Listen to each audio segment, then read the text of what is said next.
अमित एक साधारण लेकिन संवेदनशील लड़का था। वह किताबों में खोया रहने वाला व्यक्ति था, जिसे जीवन की छोटी छोटी खुशियों में आनंद आता था। लेकिन उसकी जिंदगी में एक अधूरी खुशी थी, नेहा। नेहा उसकी कॉलेज की सहपाठी थी, एक चंचल, हंसमुख और सपनों से भरी हुई लड़की। अमित उसे पहली नज़र में ही दिल दे बैठा था, लेकिन उसकी हिम्मत नहीं थी कि वह अपने दिल की बात कह सके। वह बस दूर से उसे देखता, उसकी हंसी सुनकर मुस्कुराता और उसके करीब होने के बहाने ढूंढता। मोहब्बत का पहला एहसास एक दिन कॉलेज के बाद, जब बारिश की हल्की बूंदें गिर रही थीं।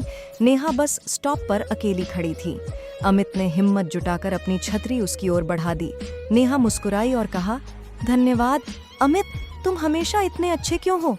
उस पल अमित का दिल जोरों से धड़कने लगा। उसने बस मुस्कुराकर कहा, शायद तुम्हारे लिए ही अच्छा बनना चाहता हूँ।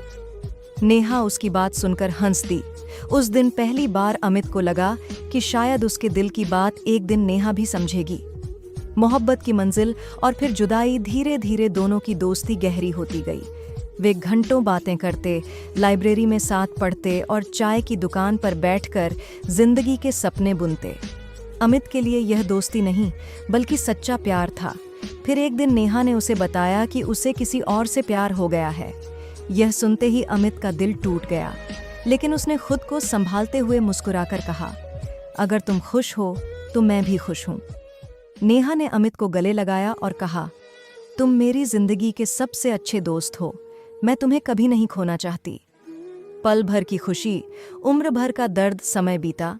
नेहा अपने प्रेमी के साथ शादी करके किसी और शहर चली गई। अमित उसे आखिरी बार विदा करने स्टेशन गया था। जब ट्रेन चली, नेहा ने हाथ हिलाया और मुस्कुराई, लेकिन अमित की आंखों में आंसू थे।